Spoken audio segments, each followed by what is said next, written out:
Salut mes pirates, c'est le Captain Crochet, boum, pour une nouvelle discussion Hall of Fame. Vous savez, c'est la nouvelle série du Captain, enfin la nouvelle, il y a déjà pas mal de discussions Hall of Fame depuis le temps, mais une série qui va nous tenir toute l'année. La discussion Hall of Fame, on prend un jeune retraité qui a tous les atouts pour devenir un nouveau Hall of Famer et on discute de sa carrière, ou on prend peut-être un oublié de la grande histoire de la boxe qui aurait toute sa place aussi au Hall of Fame. Et aujourd'hui, j'avais envie de faire avec vous le portrait d'une carrière qui mériterait qu'on s'y repenche, d'autant plus, qui mériterait que les historiens de boxe écrivent dessus, et dont le boxeur, le principal sujet, mériterait d'avoir sa place au Hall of Fame pour ce qu'il a fait.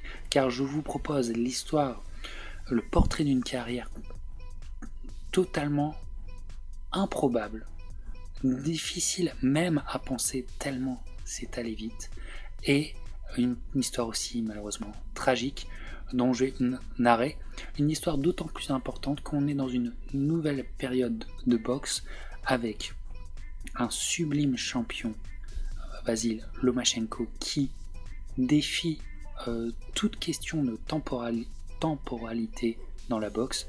Il a, dès son deuxième combat, il a eu un championnat du monde. À son troisième, il était champion du monde, ce qui est absolument fou en boxe professionnelle, ce qui est absolument fou à penser.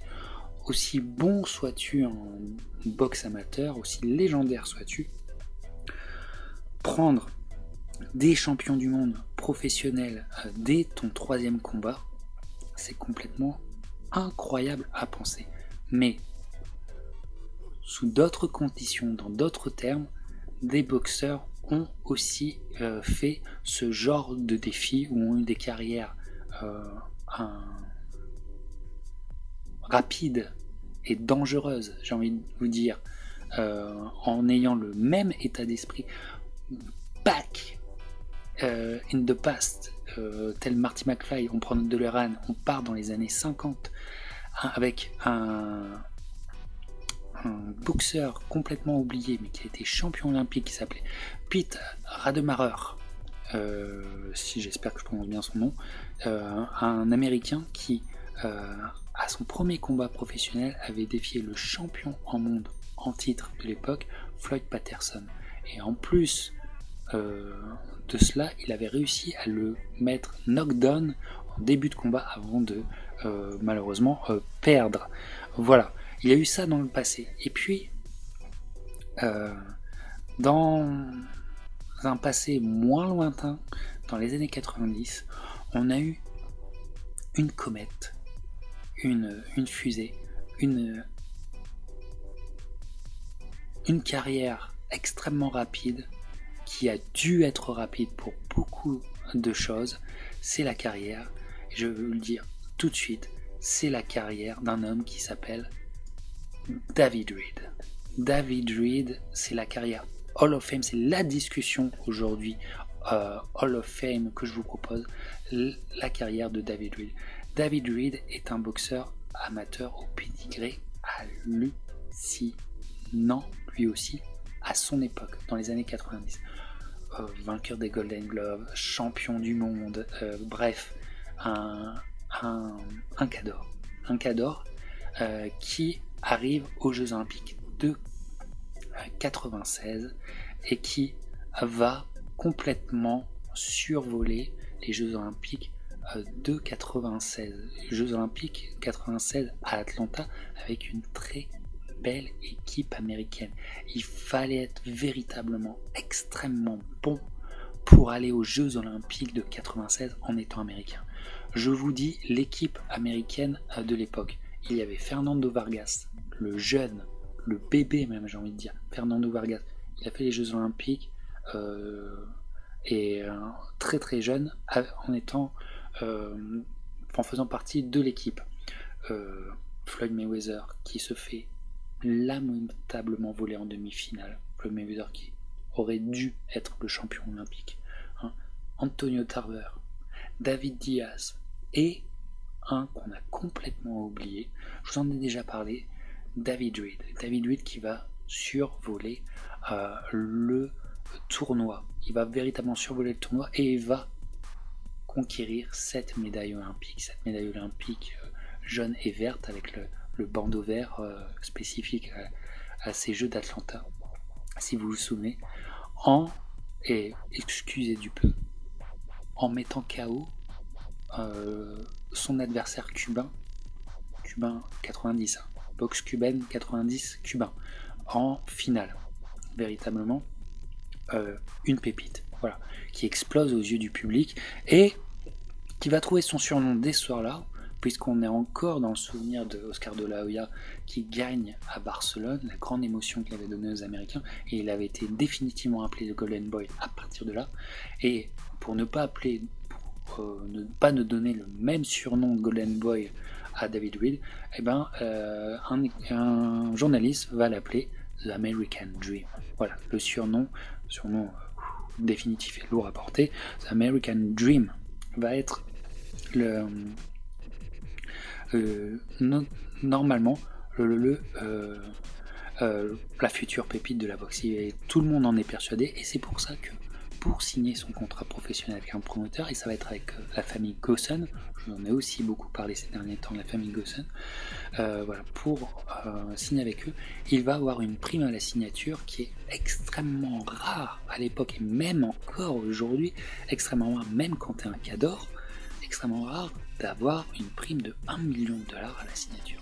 Il va obtenir ça pour vous dire à quel point on le voyait très haut. Une signature à 1 million de dollars sans avoir boxé. Voilà, c'est quand même assez spécifique. Mais ce qu'on ne comprend pas, ce qu'on ne perçoit pas déjà, c'est que la carrière de David va devoir être rapide. Pourquoi ? Parce que dès les jeux, les championnats du monde de 95, David Reed se blesse à la rétine et à l'œil. Voilà, à l'œil. D'ailleurs, il a ce problème spécifique qui en anglais s'appelle le ptosis, si je me trompe, ou le syndrome du lazy eyes, le syndrome de l'œil fatigué ou de l'œil paresseux, ou qui fait que sa paupière, il a une sorte de paupière tombante, voilà, un petit peu.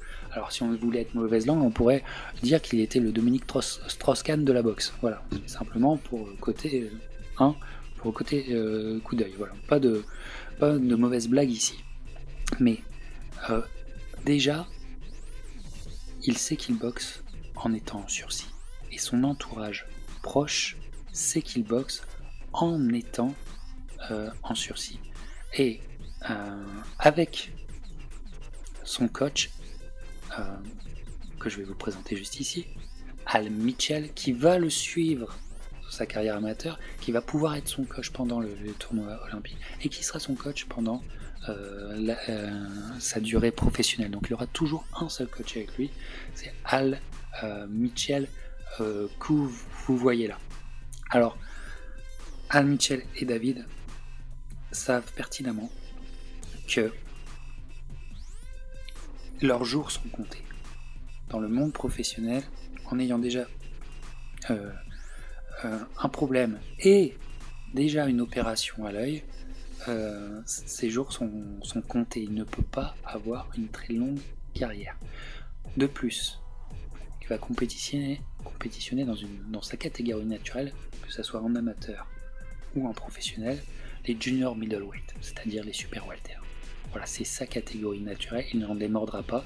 Voilà, là on sait qu'il n'a pas fait de yo-yo de poids, il est toujours resté là. Mais être un super welter dans les années 90, c'est quelque chose. Parce que tu ne prends pas un chemin facile. Je dirais même que les moyens à cette époque étaient peut-être plus prenables que les super welter. Qu'est-ce qu'il y a dans les années 90 ? Quoi, Terry Norris, Simon Brown, Paul Vaden, on oublie Paul Vaden, Keith Mullings, Pernell Whitaker avait fait un combat en super welter. Il y a l'Argentin Vasquez, il y a Winky Wright. Bref, la liste, on peut continuer encore très longtemps. C'est une catégorie de tueurs à gages. de mort la faim. De mort la faim dans une période faste dans les années 80 de la boxe. Dans les années 80, c'est une boxe qui est encore bénéficie encore de toute l'aura de ce que lui a donné les années 80. Que ça soit Tyson ou que ça soit les 4 fantastiques, voilà, il y a toute une aura, tout un privilège, et en plus une boxe qui techniquement est au firmament, etc. Donc vraiment, véritablement, que ça soit l'époque et que ça soit les mecs qui compétitionnent dans sa catégorie, c'est juste hallucinant de penser que ce mec, aussi bon soit-il en amateur, va croiser le fer d'une génération de killers. Et donc sa carrière va être une carrière assez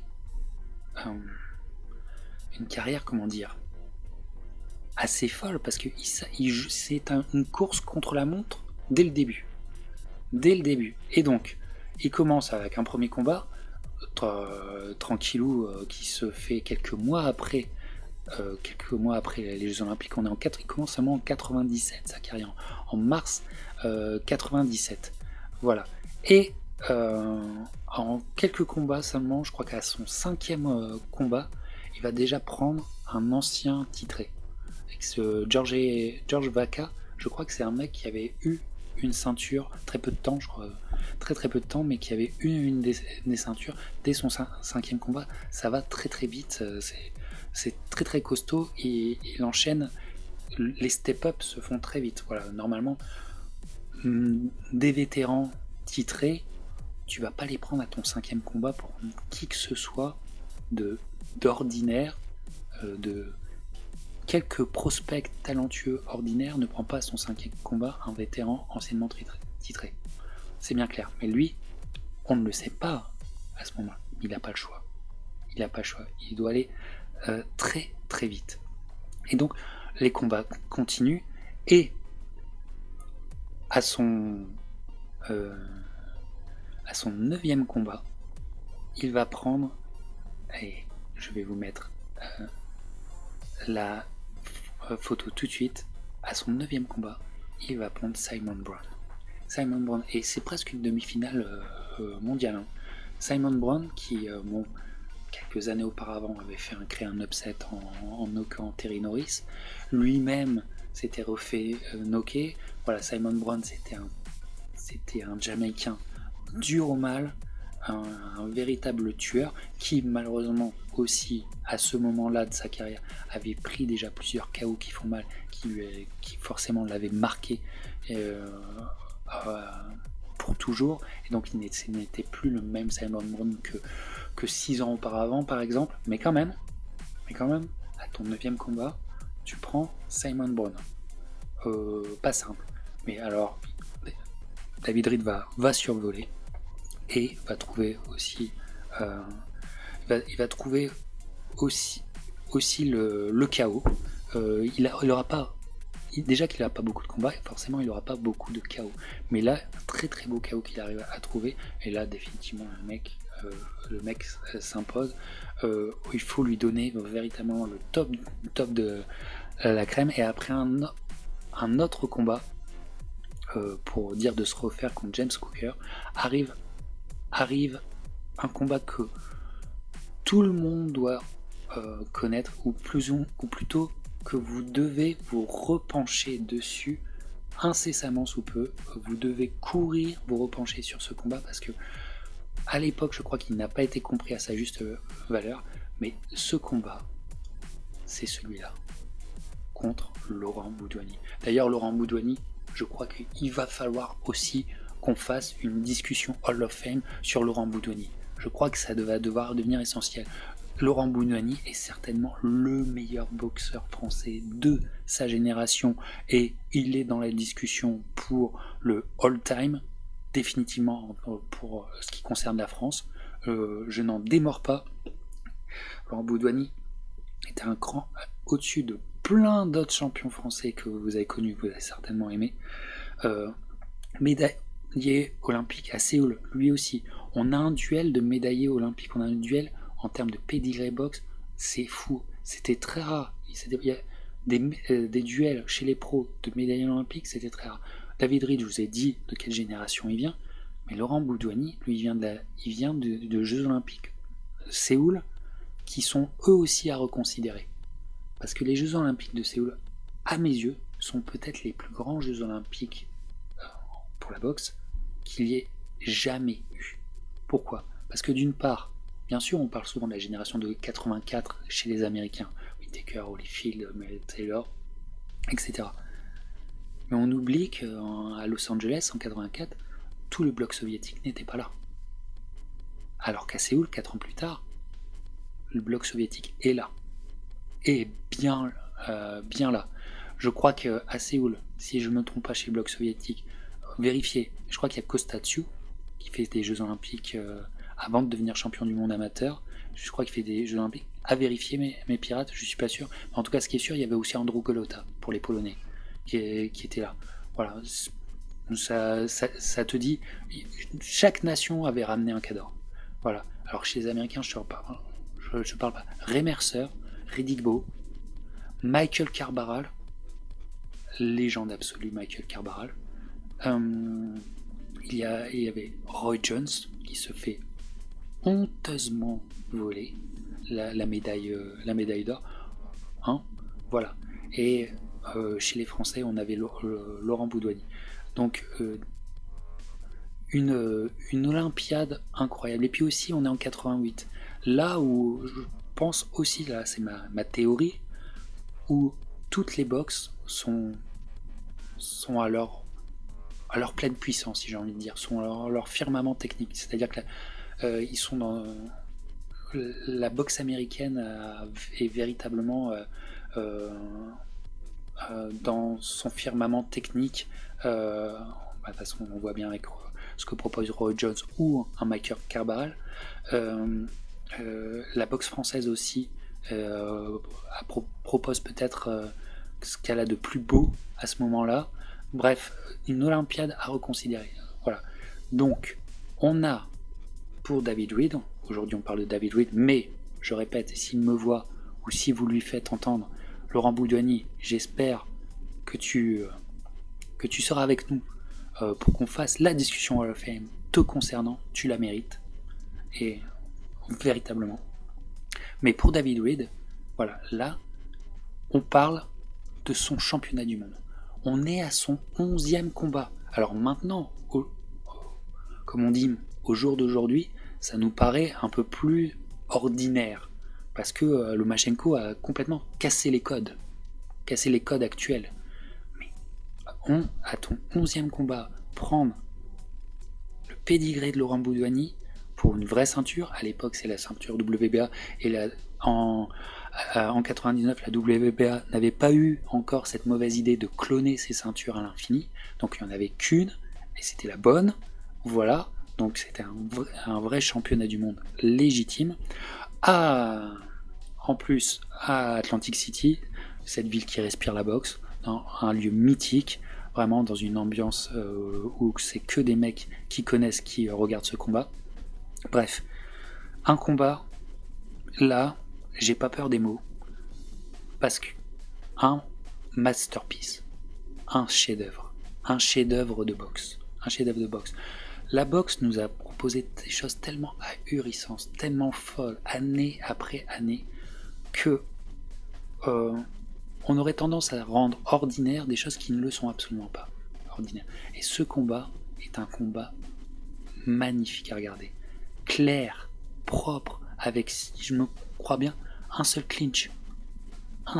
Si je me souviens bien, à vérifier, il n'y a même pas de corps à corps, d'enroulement de bras, il n'y a même pas de clinch en tant que ce soit hyper clair.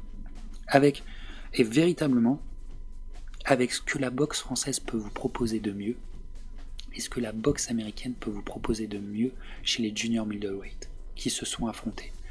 Pour des puristes, ce combat est un pur bonheur. Un pur bonheur technique. Technique dominé par David Reed avec de très grands moments de Laurent Boudouani. David Reed qui arrive, je pense, qui arrive à faire la différence, notamment avec son travail au corps.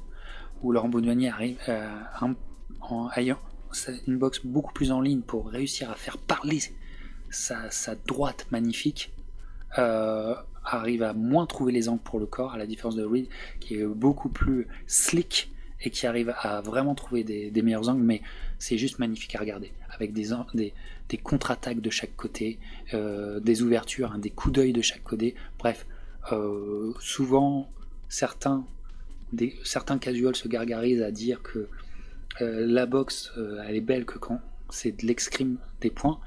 Bon, c'est les mêmes mecs qui n'arriveront jamais à vous sortir des combats références de escrime de points, mais là on en a un.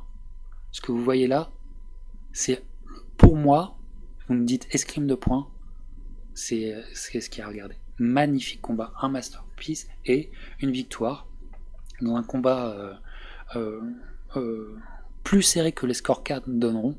Un combat quand même malgré tout mené par Reed qui prendra la ceinture de Laurent Baudouani, et Laurent Baudouani ça sera son dernier combat.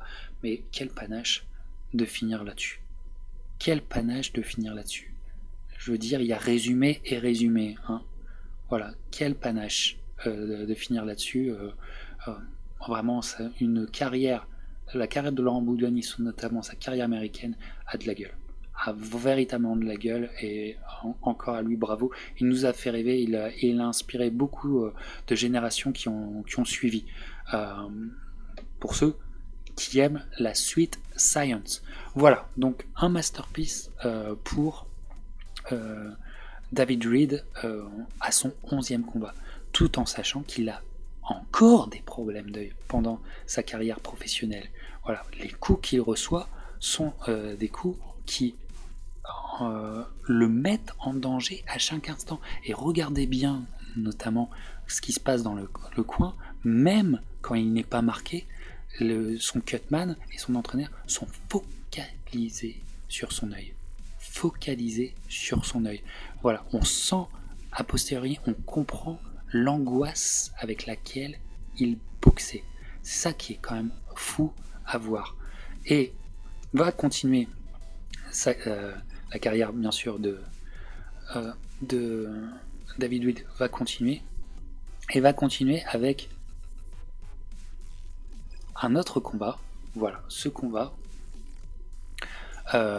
contre, je n'ai trouvé que cette affiche pour ce combat, contre Keith Mullings. Keith Mullings, tu le rencontres, donc tu rencontres Keith Mullings après avoir passé Kevin Kelly quand même, hein, toujours à Atlantic City, toujours au point. Kevin Kelly, merci du peu. David Reed, donc pour son 13e combat, affronte Keith Mullings. Keith Mullings, on un peu l'oublie, mais Keith Mullings dans les années 90, il avait créé un upset incroyable en knockant, si je me trompe pas, je crois que c'était un knockout. Je sais pas s'il avait gagné au point ou au knockout. J'ai un doute maintenant. Moi, je fais tout de tête, hein, mes pirates, je fais tout de tête, mais il avait gagné contre Terry Norris, mais le grand Terry Norris. Alors et peut-être que c'est Keith Mullings qui a commencé à vraiment marquer plus qu'il ne fallait un Terry Norris, à l'affaiblir, parce que Keith Mullings, ça fait partie de ces mecs un peu inconnus dans cette catégorie, comme Paul Vaden, voilà, mais des tueurs à gages, des mecs, des durs au mal, des mecs, tu vas pas passer un moment sur le ring, tu pourras gagner le combat, mais tu passeras pas un bon moment, tu vois, ça va être compliqué, ça va être très compliqué, et ça va se jouer là à Las Vegas au Hard Rock Hotel et Casino, dans la salle de spectacle. Moi-même, j'ai pu visiter pour un combat dans une ambiance véritablement, un cachet incroyable, véritablement. Et ils font partie des premiers à avoir boxé là-bas, parce que le casino à l'époque était tout neuf, était tout récent. Il était tout récent en 99, voilà. Et c'est quand même un peu fou. Il rencontre en 99 en mars, il rencontre Laurent Baudouani. Si je me trompe pas, en juillet, il rencontre Kevin Kelly, toujours à Atlantic City, et fin août, c'est fin août, il rencontre Keith Mullings. Voilà, c'est à l'ancienne, hein. On n'attend pas un an pour revoir le mec, hein. C'est à l'ancienne. C'est à l'ancienne. Et c'est d'autant plus à l'ancienne, encore une fois, qu'ils ont un tic-tac derrière la tête constamment. Constamment. Donc ça enchaîne, et ça enchaîne les combats durs. Et il passe Keith Mullings au point. Voilà. Ce qui, encore, à ton 13e combat, tu passes Keith Mullings au point. Beaucoup de prospects, à leur 13e combat, ils sont pas à ce niveau-là. Et c'est juste naturel, et c'est juste normal de ne pas les mettre à ce niveau-là tout de suite. C'est normal de travailler bien ton prospect et de donner du temps au temps. Là, il n'y a pas de temps au temps. Donc, il est déjà là-dedans. Et va arriver, donc le combat suivant, va arriver encore, à mes yeux, un deuxième masterpiece, un deuxième chef-d'œuvre de boxe pour qui comprennent. Et ce combat, c'est ce que vous voyez. Un des derniers, si ce n'est pas le dernier grand combat que le Caesars Palace ait connu à Las Vegas. David Reed contre Félix Trinidad. Et là, on est au début 2000. Début 2000, il y a ce combat contre Félix Trinidad. Félix Trinidad, alors, il sort de son combat du millénaire, souvenez-vous, contre Oscar de la Hoya, qui, à mes yeux, il a perdu. Mais qu'il gagne. Je pense que Don King avait été encore magicien ce soir-là. Mais Trinidad a gagné contre Oscar de la Hoya dans un combat de boxe. Pas dans un fight, dans un combat de boxe. Voilà. Et donc, les gens avec Trinidad étaient restés sur cet esprit. Mais le fan de boxe savait très bien que Trinidad, c'est violent. Trinidad, tu ne le prends pas. Surtout en junior middleweight, super welter, qui était sa catégorie de performance. Il a commencé chez les welter, il a fini chez les moyens, même plus dans notre combat. Mais super welter, Trinidad, tu ne le prends pas. Tu joues avec ta vie. Hein, voilà, il faut pas être une contre-performance, si on peut dire, parce qu'il gagne quand même parce qu'il obtient la victoire contre De La Hoya, mais une performance de boxeur ne doit pas oublier à quel point ce mec était dangereux. Alors plus tard, on apprendra dans son combat 2 ans plus tard contre William Joppy, qu'il laudait ses gants. Hein. Donc il faut revoir un petit peu toute la carrière de Trinidad, et notamment des combats de dingue contre Fernando Vargas. Hein, c'est un peu bizarre, mais à cette période-là, Trinidad, forcément, ça frappe de dingue. Ça frappe de dingue, tu joues, je répète, tu joues avec ta vie. David Reed il le prend, sachant que il prend tout ce qu'il y a à prendre. Cette course contre la montre, pour l'instant, par rapport à ses problèmes de rétine, pour l'instant, il pense le gagner. Voilà, il pense le gagner. Il continue sa carrière, il pense le gagner. Mais voilà, ce combat va être juste dingue. Juste dingue. Encore une fois, la boxe nous propose des choses tellement dingues, tellement folles, qu'on aurait tendance à rendre ordinaire ce qui n'est pas ordinaire. Ce combat n'est pas un combat ordinaire. Encore une fois, c'est un chef-d'œuvre de boxe. C'est un chef-d'œuvre de boxe. David Reed démarre super bien, super fort. 3e round complètement pour lui. Il hotbox Félix Trinidad et il arrive à le knocker. Félix Trinidad aussi était prompt à se faire knocker, surtout à froid. Toute sa carrière, il aura ce problème. Souvenez-vous, au début de sa carrière notamment, c'était le comeback kid parce que il se faisait knocker en début de combat, mais là encore il va se faire knocker avec un David Reed qui est au-dessus et qui est techniquement répond à Trinidad qui lui aussi a une boxe beaucoup plus en ligne, beaucoup plus ramassée et en ligne face à un David Reed qui lui est beaucoup plus slick, qui arrive à trouver les angles, qui arrive avec un tempo bien à lui, mais un excellent jab et des séries de crochets fouettés comme rarement j'ai vu, à part Roy Jones, etc., qu'il a d'ailleurs peut-être pas assez passé dans sa carrière, mais bref, c'est juste magnifique. Et puis le combat devient complètement fou, et on rentre dans le dur. Félix Trinidad arrive à imposer le combat à David Reed, un 7ème round qui devient difficile, avec une fin de round où Reed va aller à terre, et le combat qui continue et qui devient de plus en plus dur pour des derniers rounds, le 11e et le 12e, où Reed se fait dépasser, et au scorecard aussi se fait dépasser. Le combat a complètement changé pour Félix Trinidad à ce moment-là, mais au courage, mais véritablement au courage, il va réussir à résister. Il va subir 2 knockdowns en fin de combat, 2 knockdowns, mais il fera tout pour ne pas être arrêté et pour atteindre la cloche et pour proposer véritablement un combat à montrer dans toutes les écoles de boxe, que ce soit du côté encore une fois de Trinidad ou de David Reed. Magnifique combat, et vraiment, je vous dis, un masterpiece de la catégorie, un peu oublié parce qu'il a été au milieu d'autres grands combats de la catégorie, Fernando Vargas Trinidad, bref, De La Hoya qui se mettra aussi dans la catégorie, Shane Mosley, Wright aussi qui vont se mettre dans la catégorie, donc il sera un petit peu oublié, mais vraiment reconsidérer ce combat-là à fond.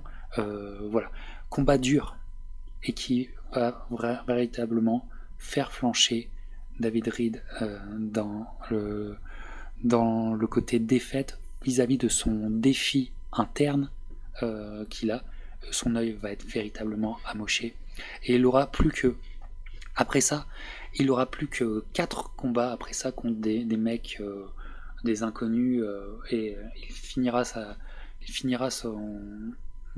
carrière un an plus tard avec 4 autres combats et une défaite d'ailleurs contre Sam Hill, inconnu au bataillon, qui a pour lui d'avoir gagné contre David Reed, qui avait pas le même pédigré que David Reed. Il finit là-dessus avec un œil complètement amoché, mais qu'il ne va pas perdre, à la différence d'autres grands champions qui ont perdu leur œil, notamment Israel Vasquez.